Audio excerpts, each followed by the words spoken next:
каком режиме работает ковидный госпиталь на базе университетской клиники? В октябре прошлого года подключились к оказанию помощи пациентам новой коронавирусной инфекции.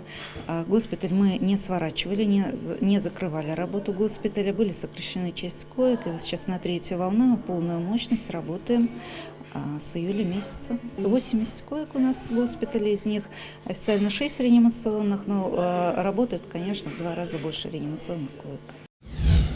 Стоит ли ждать роста числа заболевших с наступлением холодов? К сожалению, первые дни осени показывают, что уже появляются студенты с подтвержденной новой коронавирусной инфекцией.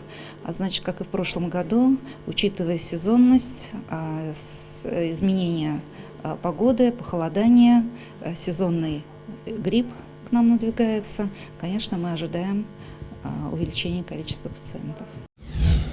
Насколько чаще студенты начали попадать в госпиталь? Год назад студентов практически у нас не было. Все они амбулаторно проходили лечение. То в третьей волне мы уже столкнулись с молодыми пациентами, у которых ковид протекает с серьезной клиникой. До реанимации, может быть, студенты такого юного возраста у нас не доходили, но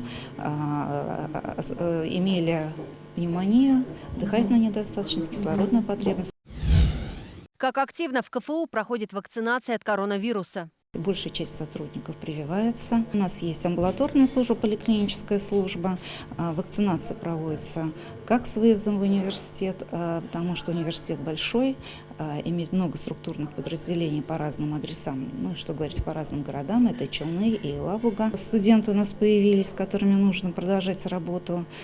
Плюс мы вышли сейчас, закончились каникулы, старшие курсы вышли, там предстоит большая работа со студентами, потому что это действительно очень важно. Закажи рекламу на ТНВ. Телефон в Казани 5 705 100.